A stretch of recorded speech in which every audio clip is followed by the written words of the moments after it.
Bonjour tout le monde et bienvenue à un nouvel épisode de Conversation, le sous-podcast de 2 salles 2 ambiances, avec Gabrielle et Inès. C'est un podcast où on interviewe des acteurs de l'industrie du cinéma. Aujourd'hui, on va interroger Taratoa Stappard, le réalisateur de Mārama, un film néo-zélandais sur une femme maori qui va en Angleterre pour essayer de trouver des informations sur ses origines, parce que, comme vous le savez certainement, la Nouvelle-Zélande a été colonisée par l'Angleterre. Et il va se passer des choses, ambiance un peu Get Out. On n'en dit pas plus, par contre on spoil. Ouais. On spoil tout au début déjà, donc on commence vraiment fort. On spoil la fin, on spoil tout. Après, si vous aimez vraiment pas être spoilé, mettez cette vidéo en favori, revenez-y. On peut mettre en favori sur... Non. On peut mettre dans vidéo à regarder plus tard. Oui. C'est pareil. Revenez-y plus tard. Surtout que le film mérite vraiment d'être vu. Il était sublime. Ouais. Si vous aimez l'ambiance des films gothiques, c'est un film gothique, hein, donc voilà. Mais si vous aimez l'ambiance de Nosferatu, vous allez complètement vous y retrouver. À 100%, d'ailleurs on en discute dans l'entretien. Sans plus en dire, on vous laisse avec l'interview. À tout de suite. My name is Inès. And my name is Gabrielle. Inès and Gabrielle, good to meet you. Yeah. Hi. Oh, hello, welcome to our podcast. So we're 2 salles 2 ambiances. So Inès and Gabrielle. And so today we're going to talk about your movie, Mārama. And so the first question is to do with the aesthetics, and it's to the fact that there's something that stood out to us as being sort of vampire-like in the movie. It's hard to do a movie about Victorian era, set in the Victorian era, and not think about Dracula and Nosferatu. Classic vampire story. And especially since, in regard to colonization, vampires are also associated with whiteness, stealing and draining the life out of the people they colonize. And so, and in your movie, we saw some shots that looked a little bit like also a vampire movie. Was that an inspiration for you, the aesthetic of vampires in your movie, or not really? I can promise you, I hadn't seen anything of Nosferatu by Robert Eggers before we shot Mārama. But after shooting it, I then saw Nosferatu, I think in January of this year, January 2025, right? And we shot a year ago in October 2024. And I watched Nosferatu. I like Robert Eggers anyway. Like The Witch was, for me, a bit more of a reference. It definitely was a reference for Mārama. But when I saw Nosferatu, I was like, oh my gosh. We have some very similar moments of mise en scène, if you like. Yeah. But then I think that's okay. It's a gothic aesthetic. And guess what? It's a gothic film with a singular, in the case of Mārama, Wahine, a female heroine who is walking at night with a light down the corridor of a big gothic mansion. Yeah. You know, is that a trope or a cliche? I don't know, but I wanted to use it and it's part of the story. But when I saw it in Nosferatu, I was like, gosh, we have some similar moments, but guess what? I actually like Nosferatu too, so I thought it was a strong film. No, we figured that you hadn't seen Nosferatu because of the filming and the post-production. It would take you wouldn't have seen it. No, I hadn't seen but, it. It's interesting, the aesthetic of the vampire movie. Yes. I'm wondering if that inspired you. Vampire, no, not so much, honestly, even though I intentionally set the fictional gothic manor that that film takes place in just outside of Whitby, and Whitby is clearly famous for being where Dracula takes place at times, but it's also, for those people that know, famous for being where the boat that Captain Cook then went on to discover New Zealand in, the Endeavour, it came from Whitby. Okay. And North Yorkshire was where I wanted to set my film. My father came from Yorkshire, and I just like that area as well. And as I was saying last night in the Q&A, my intention was to set the film not in the land of the colonized people, in this case New Zealand and the Maori people, but in the land of the colonizers, and to see a colonized individual take it to the colonizers on their land, which in this case was England, obviously.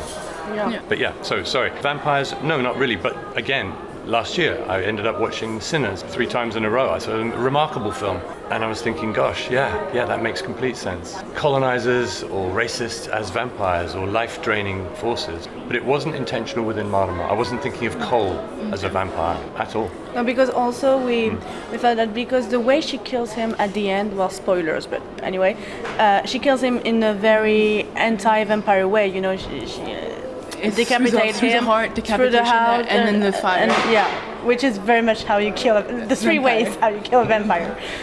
Yeah. It wasn't intentional, honestly, it's but very... I'm glad it reads like that to you, but for me, no, that was more just a mirroring. Again, spoiler alert, you can include this or not, or make sure people watch the film first. Yeah. Yes. But just while we're chatting, for me it was much more a direct reflection of the way he flensed, the term is flensed the whale blubber from the whale. Flens, and that's what she does to him and cuts his head off, obviously, I thought that was really interesting actually about the whale, because I don't know about, I didn't check on this, so I'm just thinking about this now. This isn't one of our questions originally, but I thought about this during the movie. I don't know what's the relationship between whaling and New Zealand, but I thought it was interesting to see the kind of a parallel between resources, food resources, or traditional hunting of an indigenous population that's exacerbated and to almost a dangerous point by a colonizer, in the sense that, for example, when Europeans colonized America, they hunted bison to extinction almost, the buffalo. Exactly. And I thought that was kind of a parallel with the whale, with the way he kills the whale. It's kind of his way of also Maori population. And to me, that was kind of like maybe a parallel with that. I thought about when you see him on the beach when he's flailing the whale. Yep. And I thought that was kind of a parallel to that. Was that intentional? Yes, is the answer. No, honestly, yes, because, well, two things. Whaling and the profits that came from whaling in the early 1800s, sorry if you know this already, but were immense. And it meant that people who, like Cole, my imagined backstory for Cole was he was an orphan, the offspring of a Botany Bay prostitute or sex worker who was given up and sent to a borstal and had for whatever reason, the strength of character to get out of that borstal, get onto a boat and work his way up the ladder to a position where he was a captain of a boat and then very quickly able to buy more and more boats. And as he says in the film, I made sure to populate my crews with Maori men because they're fantastic specimens both on land and at sea.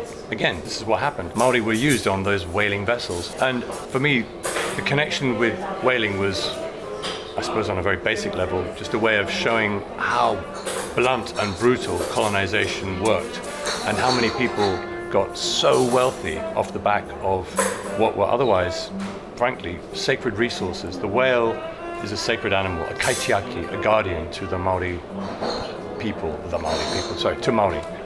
Maori would see the whale as a guardian and someone to be respected and used carefully. And then here comes this new population of colonizers who are just farming, harvesting the oceans. And they did, and they made a fortune from it. So yeah, I guess there's loads of parallels in that sense. Yeah. But more than anything, the whale is a sacred being among many indigenous cultures because it's such a unique just a video that said that when a whale died, it feeds a lot of creatures in the sea and it gives life to 100 new species. Exactly. But instead, here we've got these guys that are taking the whale essentially for the oil, the sperm oil, with a small amount of extremely high value oil. That was really what they used it for. The rest, we'll use the blubber, etc. But for the lipsticks also, exactly. A lot of, Basically, the oil that lubricated the industrialization of the Western world came from whales originally. That was incredible to me. And then it felt like, well, I can use that in the story. And that's how Cole can have made his fortune. That was my backstory for Cole. Yeah, that's super interesting. Really, just so you know, we really like the movie. You haven't specified. We really liked your movie. And so it was really interesting, especially, from a historical standpoint, from a cultural standpoint. There's so much that goes into the movie and the details. I really like, and this is another question we're going to have, we can say it now, is about the appropriation of the culture by Cole and by the English, and how, and this is a really interesting subject for us, the difference between appropriation and appreciation is a really heavy subject for a lot of cultures that have been colonized.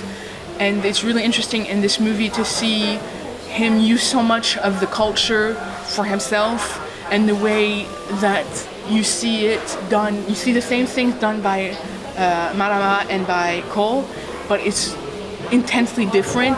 The way, for example, when he puts the mask and he touches the forehead of the mask, and compared to when she does it, I think, to her mother. Yes, that's called a hongi. Hongi, and that's another way of thinking of that is sharing the breath of life. So you touch foreheads and nose, you both inhale, and you both exhale. So it's a really lovely moment because it's something that you can do which is, it's intimate but without being in any way awkward intimate. It feels quite natural. So I'm glad you noticed that he does a hongi with the mask, and he does another horrific hongi at the very end. Spoiler alert. With Te Haeata's head. Yes. With the appropriation, we thought about how with colonization, you kind of have multiple options for the people colonized. Either your culture gets completely erased or it gets completely appropriated by the colonizer.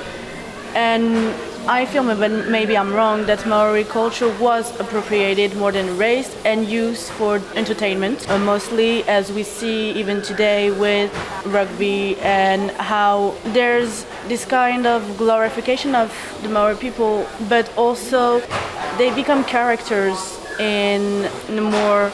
It's like they're doing it for the white people, for the colonizers. They're acting out their own culture for the benefit of the at least that's how it's received. It's how it's received, and that's how it's received in the film, I think. When she gets upset and does kind of like, I don't know if that's what it is, I don't know if it's a haka, but it is. Yeah, it is, okay. It's a haka. Yeah, when she does the haka at the party, and they're like, ooh, they're so happy to see it, even though that's like a form of, she's like extremely upset. And they see it as entertainment, and even her rage is reappropriated as entertainment. Absolutely. And I thought that was super interesting in the way it was done. Good.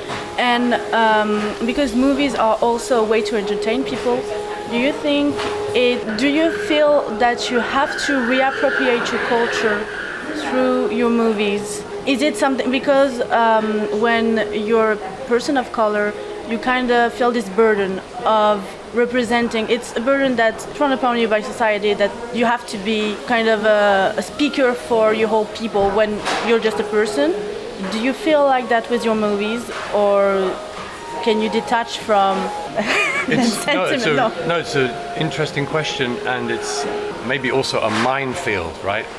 Because many different things, and everyone's an individual, everyone has a different life experience, but my particular life experience is I have no lived experience of consequence in New Zealand, in Aotearoa. I speak individual words of Te Reo Māori. I'm not a fluent speaker. You know, a valid question might be, who are you to tell this story? And my answer would just be, well, I'm Maori, because my mother is Maori, and her mother and father were Maori, etc., etc., etc. But am I an expert in Maori culture? Absolutely not. Making Mārama, for me personally, has been an opportunity to investigate and to converse with experts, people who are fluent in Maori, people who do know the culture, who do know the behavioral specificities, and it's been a joy to just try and hopefully not appropriate, but to understand and to use those things. Like we had two wonderful cultural consultants, Maori cultural consultants, throughout the filming. And I worked with many during the writing of the script, different iterations of the script. But during the filming, for example, speaking of the haka, that haka was composed specifically for the film. In fact, we used it in my short film, Taumanu, a few years previous, which has similar themes, but we used the same haka again because we composed it, and it's important. That's an important point. So one, we didn't use a haka that already belongs to a tribe in New Zealand. That would have been appropriation of a haka, completely inappropriate appropriation. So we had to compose it, and then also how Ariana, the actor, as Mārama, performed that haka was something that I had nothing to do with. That was advised entirely by the Maori cultural consultant, a woman called Mahuia, who was awesome, because that's not my place to tell Ariana how to perform a haka.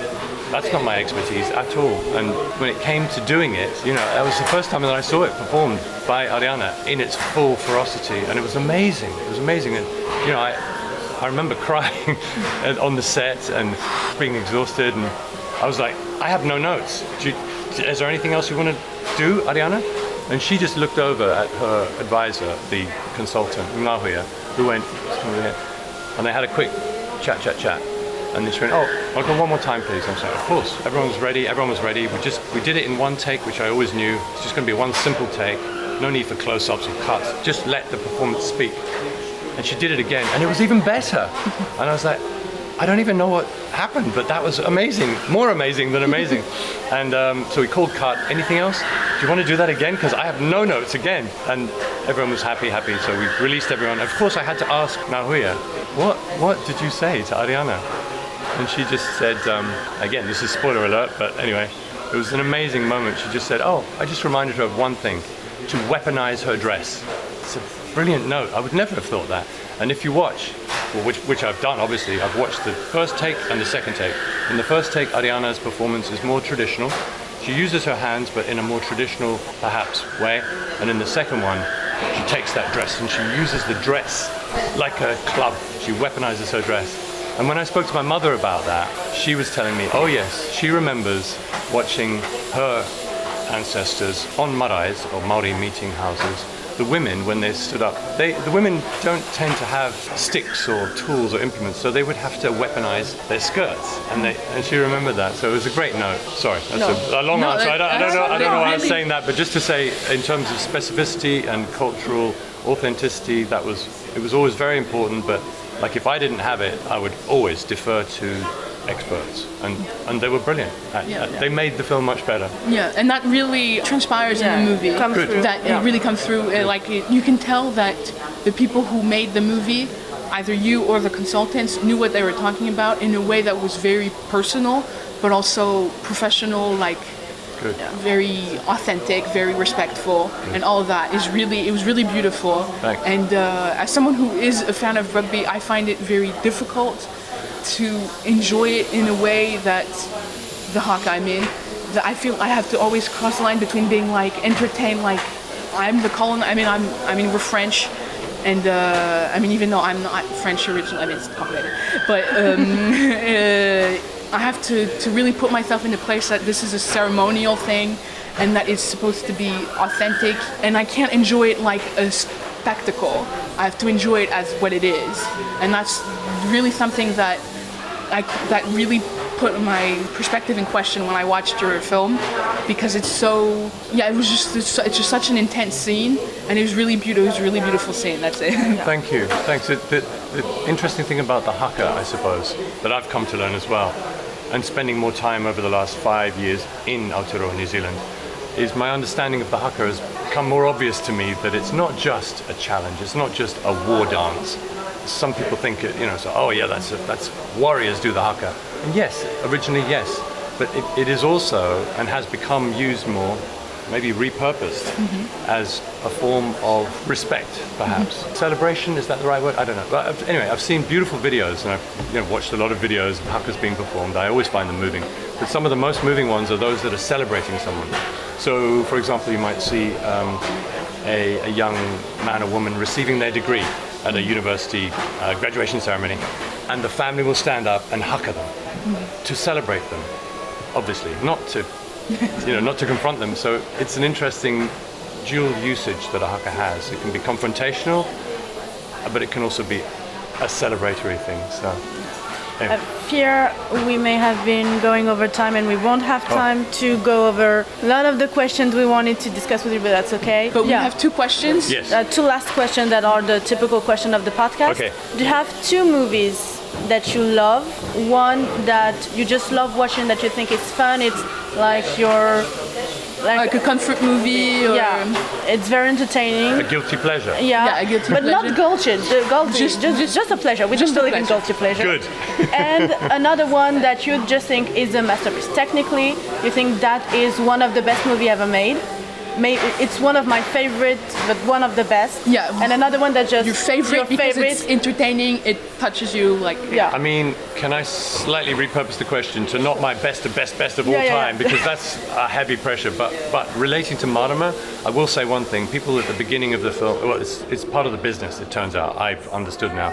People ask you all the time, "What's your comp? What's your comparison? What's your X meets Y for this film?" And at first I was like, really? That sounds so reductive and stupid, but it's how things work. When you're looking for money, people want to know what's the A meets B of this film. But eventually I got it down to Mārama, and this is before we had any money, early scripting stage. Mārama in my head is Get Out meets Lady Macbeth. Okay. And those are two films that I really like. There was a bit especially of Get Out.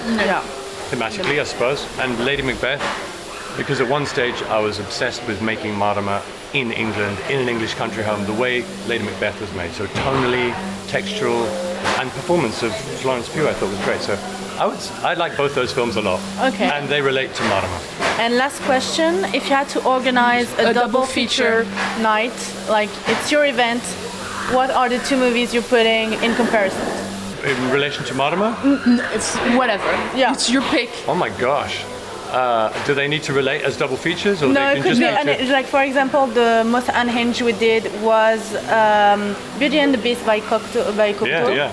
And Beastly, which is Beauty and the Beast in 2011. It's I haven't even seen very, that. No, don't watch it's it. a very Is it Twilight. trash? It's trash. Yeah, it's very Twilighty, but Trash can be fine. no, but not this. Not this one. Bad trash. It's something. But yeah, we did a whole episode on the podcast Okay, about that. okay, double feature. Let me see. I'm going to think of, I have two sons, and I'm going to think of the two films I most enjoyed sharing with them when they were possibly too young. But anyway, and films that I love, but also films I couldn't wait to share with them. So that was my double feature. Sorry, I didn't show them together at the same time, but I showed them when they were, like I say, too young, and then maybe the right age. The one that I showed my sons, both of them, far too early, was Alien by Ridley Scott. Okay. Classic. Good choice. And quite disturbing, but they loved it. And then the one that I showed my older son, I think at the perfect age, and I think I remember him anyway, really enjoying it, was it was the first feature by Terrence Malick, Badlands. Okay. So yeah, those are my two. Okay. Alien and Badlands. Double That's an feature. intense night. Okay, yeah. Amazing, thank you. Thanks, for Sarah. taking very with much. us. Thank you so much. Malheureusement, on a dû arrêter la vidéo à ce moment-là parce que c'était le temps alloué pour notre interview, mais on a continué la conversation à l'audio. Donc vous avez, par chance, 27 minutes supplémentaires de bonus, mais sans nos jolies têtes. Donc on vous laisse avec la suite. Ça commence de manière assez abrupte. Je vous remets dans le contexte. On discutait un peu de nos vies et on discutait du PIFFF, le festival du film fantastique à Paris, et des films que Inès, moi, j'ai pas dit que j'étais Inès, si je l'ai dit que j'étais Inès. Oui. Voilà, que Inès, moi, a vu. Donc on commence très fort et puis après, ça part un peu dans tous les sens. On parle quand même beaucoup de Mārama, de notre conception du cinéma et voilà, une vraie conversation en somme. Une vraie conversation. À tout de suite. À tout de suite. And any other recommendations then from this festival? Which other? I've seen Apopheniacs, that's from the competition. Oh yes, the one about the anti-AI. Does it work? Yeah, it was really interesting that they didn't use AI in the movie. Good. It was a political choice that was... Oh, that's cool. Yeah, because that's something, if you make a movie kind of against AI, You shouldn't be using AI. Yeah. Absolutely. yeah. So the movie worked, and I like movie where they tell different stories that all come together and play with perspective. Yep. And was that kind of movie. So Nice. more the making, the style, more than the story itself. But again, just because I mean, I'm That's- personally, I'm also very interested always in first films. yeah. Selfishly, I'm like, Yeah. okay, what was your first film? What was your? And I think this is a first film by Yeah. this guy. Yeah. And it turns out he has a background in music videos, I think. So I was like, oh, okay, You can is that tell. interesting? I don't yeah. know, maybe not. Yeah, first features are always fascinating to me, especially now that I've finally made one. Finally made my first Well, feature. it's really in Yeah. France. It's very important too because there's a César, of like our Oscars for first film specifically. That's what the So César people is. really Yeah. It's not an emphasis on. It's not linked to a festival, is it? It's just an annual event. Yeah, it's like Yeah. the Oscars. But for first film. Yeah, it's for all the films, but sorry, there's one there's a category. specifically for first film. That's good. I think every award should have that. Yeah. And the best first film. I think the Yeah. Oscars should have that, you know, Yeah, if they're going to be representative. Or Yeah, there's best first film and there's best newcomer for actors too. So Also good, yeah, exactly. For new actors and new directors, which Yeah. is really Wait, interesting. l'espoir. Ouais, un espoir. Even just to, I mean, you know, whether you win or not, just to be talked about, and Yeah. for the discussion to be about your film being a first film is useful for any, because they say the second film is the funding hardest after. one to make. The second one, it's like, it's hard getting a first one done, but it's even harder getting a second film made. So, oh fuck. So any kind of promotion or publicity around the film is useful. We're kind of playing around the idea of writing a movie ourselves. Yeah. But it's Well, really, don't play around for too long, because I'm telling you, it can take a long time. No, yeah. Hurry up and write it. It's I very wish much, I'd written mine much longer, a long time ago. Just to see if we can do it. Yeah. Just the idea of. Absolutely, no, that's brilliant. Yeah. I feel the same way about acting. I would love to Just- be on the other side of the camera, just to have the sense of like, okay, this is what it's like. It's one thing directing actors, but it's another thing trying to do it, because it's fucking hard acting. The director for Apofignac said that like he has a small part in his movie, and it was very hard directing and acting in the movie. He said he couldn't do a bigger part. It was too hard. Yeah. I don't know how some of the actor-directors do I don't it. know either. Like, It blows my mind. And then they come out with a good film as well. I'm like, wow. I have to really, know what you're doing, and it's difficult. Yeah. But the acting in your movie is really good, though. It's really Good. No, thank you. Thanks for saying that. very well directed, very well acted. Honestly, especially Ariana, I mostly just kept out of her way because she was really focused and she was really well prepared. And she told me from the very beginning when I cast her, and we started to get to know each other, and she was like, I'm pretty chill. I don't need to talk too much. And I was like, okay. But like, she really didn't need to talk too much. Whereas other actors want to talk all the time. What about this? What about that? And they've got ideas, and you spend a lot of time just talking, which is fine as well. Whereas Toby, who plays Nathaniel Cole, is a very experienced screen actor and Shakespearean actor for the stage as well. So he was very different, super relaxed, super confident, and was able to say, oh, is that a bit too much? A bit too twirly? Shall I do something a bit more neutral? And I'm like, if you don't mind, yes, please. And then he'd do that, and it was neutral, and it was just great for the edit, because he gave me performance A, B, and C for almost every take. Mm-hmm. And then in the edit, it was like, should we make this scene a bit more Nathaniel Cole is nasty, or should we make it Nathaniel Cole is neutral, or should we make it Nathaniel Cole is being kind? It was incredible. He just gave me this range of performances, because he was very professional and very generous. Do you feel more comfortable making the movie like while shooting, or in the edit room? Because you can twist it and play around with it while you edit, or would you just have a clear vision while shooting and be like, we're gonna stick to that? Well, it's obviously my first feature, so it's fine. Making short films was very different making a feature, and everyone had said that, and it was very different. But on the shooting of Mārama, the thing that if I'm ever asked, what advice would you give to someone making their first feature, my thing after making Mārama the way we did was I was lucky enough to have access to my cinematographer and my editor in pre-production. And this was my cinematographer, who's very experienced. It was their idea. They said, we need to get out of the office and go and sit in your apartment and just go through the script. It's going to take 2 or 3, maybe 4 days, and we need to take the phones off and just uninterrupted. No questions from da-da-da, costume this or da-da-da-da. All important stuff. We just have to be focused and talk about the script. You, me, and Dan, the editor, Dan Kocher. And production allowed me to do that, which was I was very grateful for, because it was a chance for us to go through every line of my script, and we edited it and made changes. And Jin, the DOP, would say, you don't need this scene with the walking down the corridor again. Or the editor would say, you don't need that scene with him explaining the blah, blah, blah. And I was like, really? But we need to tell the thing of the... No, believe me, it's going to be fine. So that was good. So we did a lot of script development. And then when it came to the actual shoot, the other thing that Jin, the cinematographer, gave me was the confidence to not be obsessed with making shot list and storyboards. Okay. And as a first-time director, I was being asked to make shot lists and storyboards. Understandably, production was, you need to know exactly what you're going to do on the day. And my cinematographer gave me the confidence to just be like, relax, we're going to find it, we're going to do a talk, we're going to do a rehearsal with the actors, and then Jin said, if you can trust me, I will find you shots. I was like, okay, I don't want to be lazy, but that sounds good to me, because we can just remain a bit fluid. And because they are so experienced, that's kind of how we did it. And the good thing about doing that, again, Jin knew this, is that it doesn't do that to the actors. I think actors talk about coming to shoot sometimes and they're like, here's the storyboard for today. We're starting with shot 2B, you're standing there, you're looking in that direction, and it's this line. And they're like, okay, blah, blah, blah, blah, blah. Okay, now the camera's gonna be here, we're doing that shot. It's really, really like, almost like making a commercial. Yeah, very mechanical. Kind of like just moving, and everything is prescribed. Whereas if you give actors a chance to be in the location or the set, in our case, feel the space, like, this that kind of chair. Okay, I thought for some reason it was going to be a stool, but it's a chair. Okay, I'm going to do something like that, and you go, okay, that's interesting. Why don't you put it up there?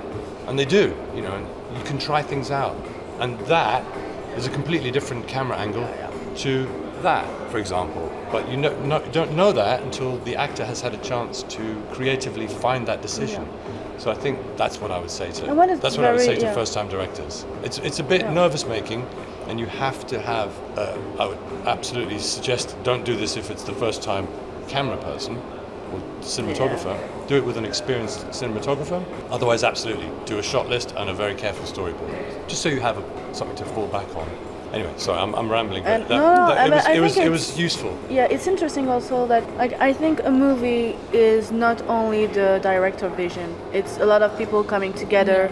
Oh my God! Even the actors, especially the actors. But like some filmmakers, especially I think like Godard, for example, in France, believe that the actor should just be a vessel for the director and not contribute in any way to the movie, and I personally disagree. I think that what's great about this kind of art is that it's a lot of people collaborating together. Most of my heads of department were far more experienced than me. They were all experts. Sarah Voon, the costume designer, she's done about 6, maybe 10 films, and it shows because her costumes are beautiful. No, it was amazing. The red dress was spectacular. Exactly. Yeah. So things like that. So I just think I was extremely fortunate, thanks to my producers, to be put together and connected with heads of department. Steph Knight, who was the makeup and hair and prosthetics specialist, amazing and top experience. So he brought beautiful, I think, authenticity to, for example, heads. That kind of expertise, you just have to shut up and listen to the knowledge. But it permeated down. There was one moment in the film which is now one of my favorite shots of the film. I didn't design that shot. It was suggested by the continuity woman who in her own right, she's a short filmmaker and is hoping to make her first feature. Denise, wonderful Maori woman, and I was lining up a shot of Ariana in the red dress, looking at the picture of the wailing, and I knew, yes, I'd gone from this scene where she says, "Ko Mārama tōku ingoa," my name is Mārama. It's a big moment. And we cut to the picture of the whale, spraying out blood, and that was intentional. But my shot after that, per script and in my head on the day, was a profile of her looking, and a beautiful profile of Hannah staring at the picture. For some reason, the camera was down the corridor and hadn't been moved yet. And Denise came over to me and said, "Tato, have you seen what she looks like from behind, looking at the painting?" And I was like, "No." Went over to the monitor. I was like, "Oh, it's a stunning shot, I was like, "God, do you want to do something now while we're here?" And I was like, "Hell yeah!" And actually, the moment we were on that shot, looking at her from behind, and the beautiful shape of the dress, if you remember, and the way it sprays out, I was like, "What am I doing? I'm showing her for the first time in the dress in a profile, sort of head and shoulders. Why? It needs to be full body, from behind, down here, and then we're going to push in because we were on rails at the time. So I was like, stay on the rails, don't take the camera off, and do a slow push in, and we're going to get her to turn and walk towards us, and fill the frame." Which happens, and that became a cut. And suddenly, in that moment, I was like, "Thank you, Denise. We're staying here. We're doing that. We're pushing in. Ariana, just keep walking. We're on a Zoom, so she doesn't need to touch the camera, obviously, but she fills frame." And I was like, "And that will be our cut point too. I don't know how we're going to get into the party, but we'll go maybe to the stairs. You're coming down the stairs, maybe." And as it was from behind, beautiful dress, turn, push in, powerful walk, poof, pull frame, cut through to enter the party. That we found that in the edit. I mean, I didn't know that at the moment, but I just knew that was going to be one shot. Yeah, I hadn't conceived that shot. It was my continuity who came over and said, "Have a look at her from behind. She looks great, right?" Shit, that's so good. So you have to be open, I think, and ready to receive things that just suddenly they float up. It doesn't happen all the time, but and also that's how you find the movie doing the movie.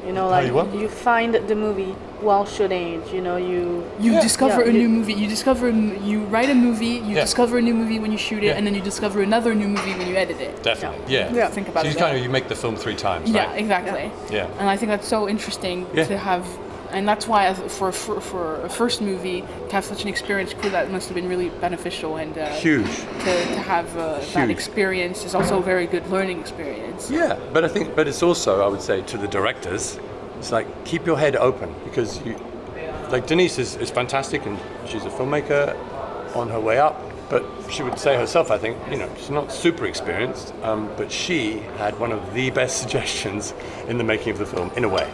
Personally, I think, because it gave birth to that shot, which is now one of my favorite shots. So you just have to keep your ears open, I think. Suggestions come from all over the place.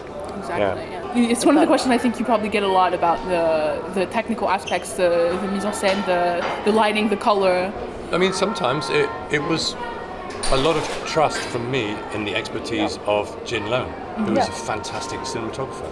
I don't know about what light to use, or honestly, I don't. I know what I think looks good, and I can talk about that, and then Jin would interpret it and offer in their own version, and I'd be like, that's even better, great.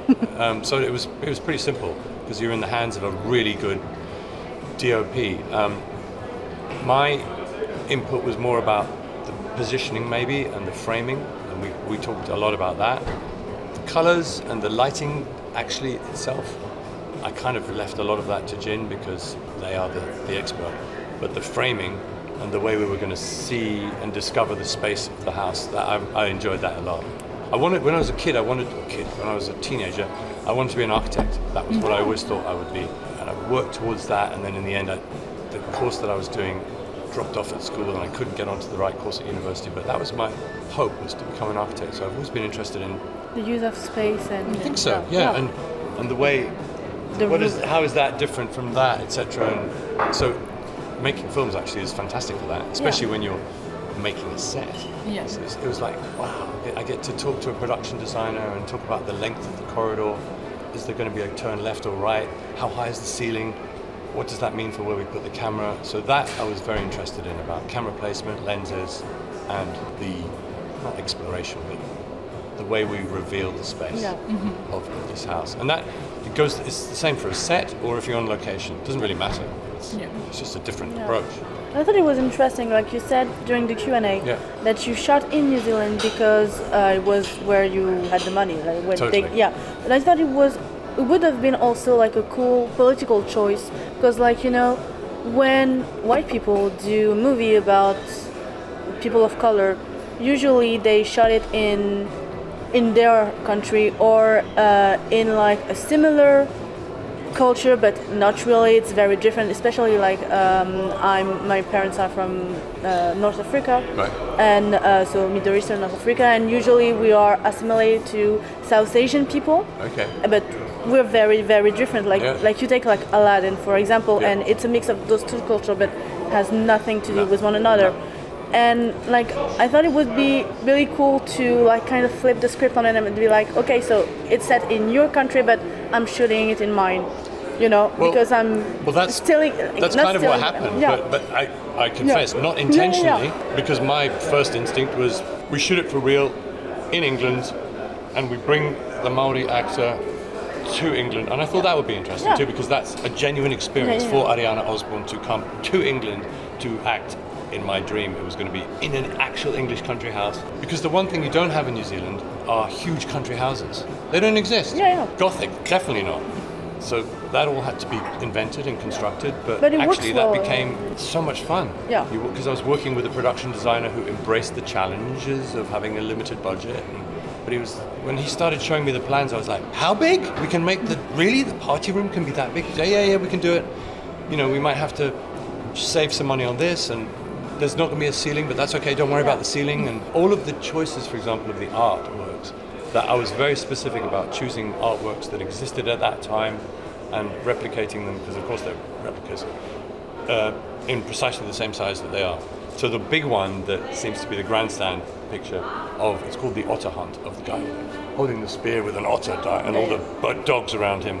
I knew that when I was doing some research on paintings of the time. I knew that would be a powerful one in the living room, because he stands by that. And there's another one that, when he's cold, is showing the photograph to Mārama for the first time before she ends up slapping him. There's an angle on him which puts him, because he's kind of like saying, and what's he say again?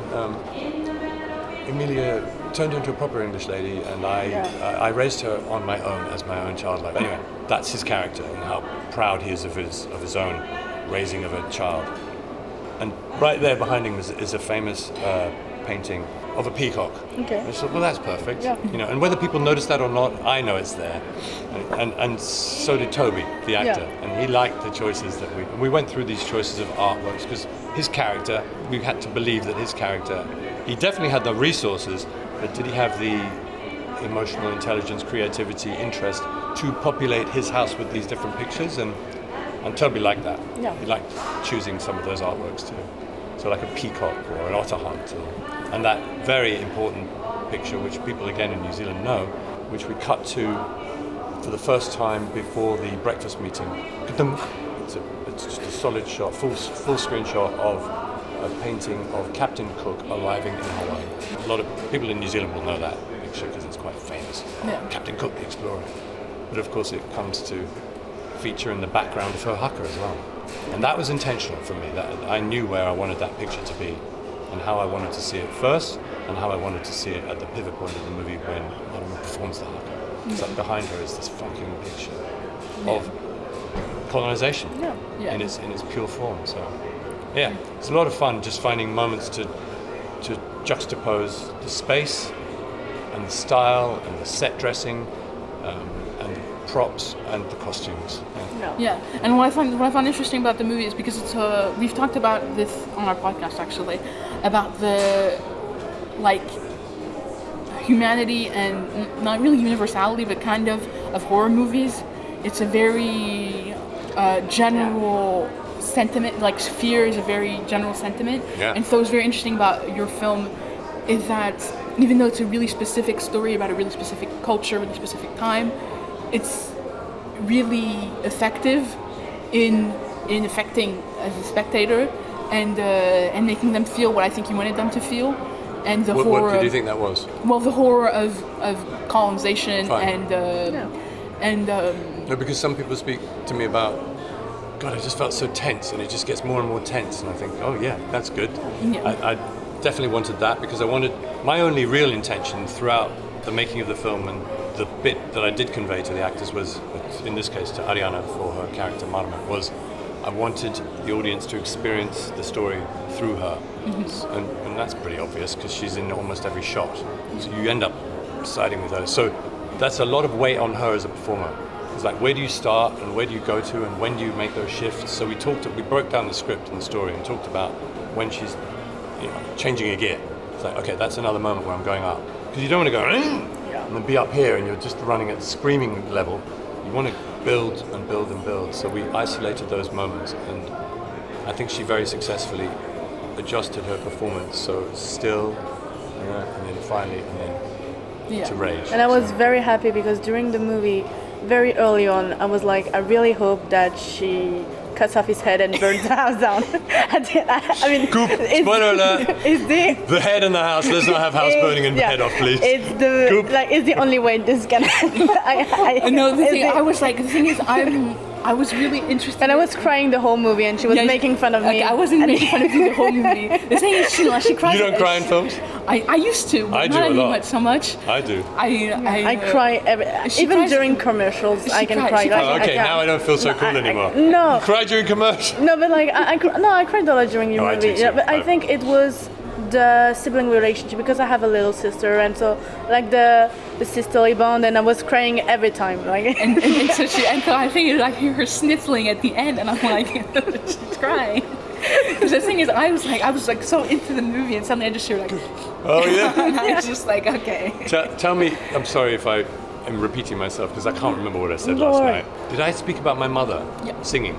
The song that is sung at the end of the film, over the credits. There's two. Rimu, exactly. There's two versions of Rimu Rimu. Yeah.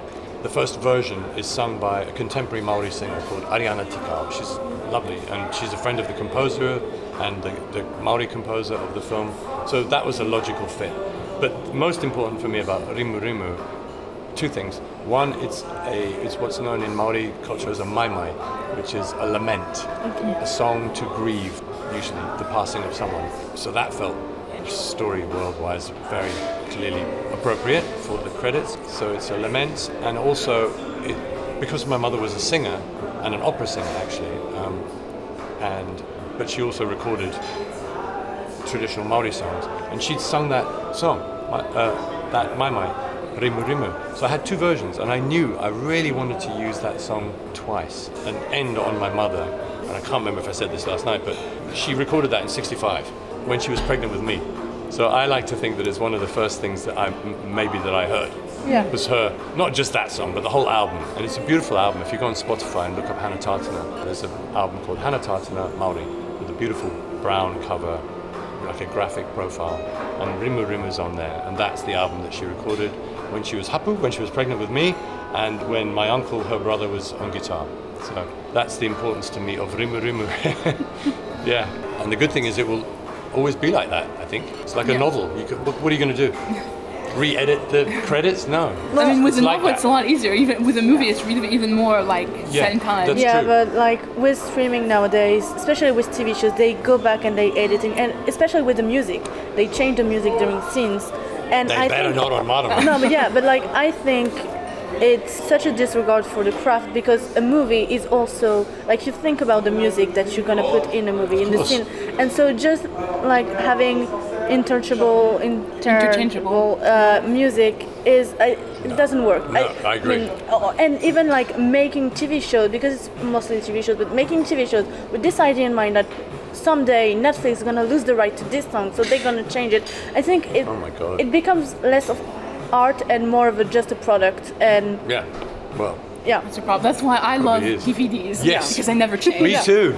Me and too. she has like 2,000 DVDs in her house. The guys that are distributing Mārama, they're called Grindhouse Premiere, and this is going to be their first film they're distributing, and they have a festival in Toulouse called Grindhouse.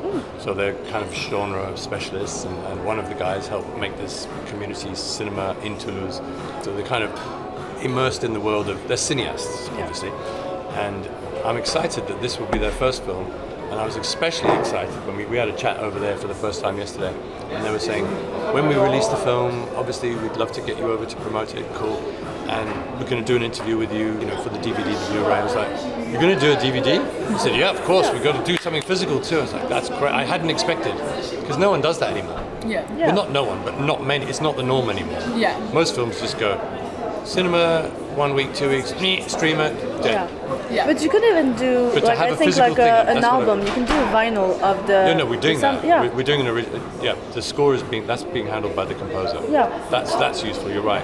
I don't know if it'll be vinyl, but it doesn't matter. Yeah, It's just- but no, it's but there. like usually nowadays everything is sold on vinyl because see. it's popular. It's the collector. Popular. It's Yeah. the collector. Collector's item, Well, maybe yeah. DVDs and Blu-rays are going that way, right? They are, yeah. Become collectible physical items. Yes. Yeah. A lot of genre. How many have you got? 2,000. Yeah, yeah. Wow. The thing is, my dad and my mom and my grandmother buy a lot of DVDs. That's and cool. so it became my obsession. I'm obsessed with physical media. Yes. And so I just buy DVDs all the time. And so there's a wall. I mean, tu cherches? They're not even Yeah, that expensive, are they? Well, they're not even too expensive. You can buy anymore. them used, and they're like €3. And so I have like a wall in my house, which is where we record Yeah. our podcast, Yeah. which is like wall to wall DVDs. Oh, nice. Yeah, and So you it can't goes, really see it. Yeah, There's Sorry. four. it's okay. There we go. Yeah, and yeah, it goes to It the goes ceiling. to the. It's like up to the ceiling, Yes. and it's the whole wall just DVDs. And then I have some in my room too. Yeah. And so I'm just like, I love when movies come out on DVD because now I have the copy of it, like, and there's bonus features a lot of the time, and it's just like you have the DVD. That's what they're telling me they're going to Yeah. do. Bonus feature with me talking about the film. I was like, yes, please. Yeah, That sounds good. I And just, like I just deleted love it. scenes also. Yeah, did you cut a lot from the movie? Deleted scenes, they didn't mention that, and I'm not sure if I would share the deleted scenes, but yes, we did. And it was, what was the first cut? Probably 140, Okay. 145 maybe. So yeah, we cut 15. Yeah. But it wasn't that long. We were efficient, I think, actually, and we stuck to, and the page count for the for the final shooting draft must have been 92 pages, so Yeah. we're almost bang on. Yeah. Like, you get some scripts, of course, in there, whatever, 110 pages, etc. But we knew it was going to be lean. And then it became like, let's make it under 90, just to make it so it's 89, Yeah. including credits, which are 4, I think. So yeah. Yeah. You guys, we better go, right? Yeah. Gotta go, but Yeah, it's you been have a train to catch. Du coup, c'était notre entretien avec Taratoa Stappard. J'espère que vous avez bien aimé. Toi, t'as pensé quoi du film, du coup? Moi, j'ai vraiment adoré le film, c'était mon préféré du festival. Ok, ouais, je suis d'accord. Voilà. Moi, j'en ai vu que 3. C'est pas une grande limite, même si j'ai aimé les 3 qu'on a vus, c'était mon préféré des 3. J'ai trouvé que le film était très beau, il était vraiment sublime, les plans sont magnifiques, ça montre une grande maturité. Ouais. Parce que c'est un premier long métrage, et faire ce type de film en premier long métrage, ça force l'admiration, je trouve. Oui, je suis d'accord. Et c'est pas donné à tout le monde d'avoir, comme il dit dans l'interview, pas l'humilité, mais aussi un peu de dépendre des autres et de savoir à quel moment il devait demander aux autres ce qu'ils pensaient des plans, des costumes, de l'acting, tout ça. Et ça, c'était vraiment intéressant. Et ça se voit vraiment que le film, il est nourri, en fait. Il est consistant, il y a vraiment quelque chose, il y a de la matière. Je ne peux que vous le recommander. Ouais, je suis désolée de vous avoir spoilé. Désolée. Moi, dès les 15 premières minutes, je savais. Je voulais que ça se finisse, comme ça c'est fini. Je suis d'accord. Et donc je pense que vous allez le vouloir aussi. Donc ce spoil, c'est juste vous rassurer que vous serez satisfait à la fin du film. Oui. Donc ça vous donne encore plus envie d'aller le voir, n'est-ce pas? Il sort l'année prochaine, il est distribué par Grindhouse Premiere. C'est leur premier film distribué, on en parle dans l'interview. Donc vraiment, allez le voir au cinéma. Quand il sortira, on vous fera une vidéo pour vous le rappeler, je pense. Mais comme pour The Holy Boy. Hein. Ouais. Un truc qu'on n'a pas parlé dans l'interview, qui est assez important de souligner, c'est la genèse du film. Pourquoi est-ce que Taratoa a fait ce film? En fait, il l'avait dit au Q&A pendant la séance, et on trouvait ça stupide de reposer exactement les mêmes questions que le Q&A. En gros, pourquoi est-ce qu'il a fait ce film? C'est parce que depuis qu'il est petit, sa mère le nourrit, l'instruit d'histoires sur ses ancêtres, et notamment ses ancêtres femmes. Ouais. Ses ancêtres maoris. C'est en fait Maori. Parce que du coup, lui, donc son père est anglais, sa mère est complètement maori, le père de son arrière-grand-mère était anglais. Et cette arrière-grand-mère, c'est elle qui a inspiré le personnage principal, pas tant dans ce qu'elle vit, mais dans la dynamique qui est assez centrale au film, de la dynamique avec sa jumelle, parce que cette femme-là était une jumelle. Et puis, en gros, ce qu'il nous raconte, c'est qu'il a une histoire familiale qui est assez intéressante, avec après, du coup, cette arrière-grand-mère qui est devenue guide en Nouvelle-Zélande. Parce qu'elle parlait anglais déjà, parce que son père était anglais, qu'elle chantait aussi, et du coup elle était très populaire. Et puis après, elle a monté sa troupe, et elle est partie notamment en Angleterre pour chanter et danser avec sa fille, donc la grand-mère. De Taratoa, ouais. Et la grande-tante aussi, je crois. Donc une affaire familiale. Déjà, ce côté chant, il est dans le film, puisque comme on en parle, sa mère chante la chanson de fin du film, la dernière chanson quand les crédits se terminent. D'ailleurs, on vous a mis l'album dans la description si vous voulez aller regarder. Et ce côté en fait familial, savoir que ce film s'inscrit dans une histoire familiale de transmission d'un héritage, ça éclaire énormément, je trouve, les choix qui sont faits, la manière dont l'histoire est traitée, le scénario même en fait, l'histoire qu'il a écrit, et c'est super intéressant. Ouais, c'est vraiment très intéressant. Et surtout, ça fait plaisir aussi de voir un homme qui se met à la place d'une femme et qui se nourrit des histoires de femmes de sa vie au lieu d'avoir des héros masculins tout le temps, et qui écoute aussi les femmes autour de lui pour écrire cette histoire de femme. Voilà, donc comme vous l'avez compris, on a vraiment aimé. C'est tout pour nous aujourd'hui. Donc avec ce nouveau format, on va essayer de s'entretenir avec beaucoup de gens. Si vous avez des idées de personnes que vous voulez qu'on interviewe, des gens qui participent de près ou de loin à l'industrie du cinéma, mettez vos suggestions en commentaire, on enverra des mails. On peut rien vous promettre, mais on vous promettra d'essayer, d'envoyer des mails et d'essayer. Voilà. C'est tout ? C'est tout. Bisous bisous. Bisous.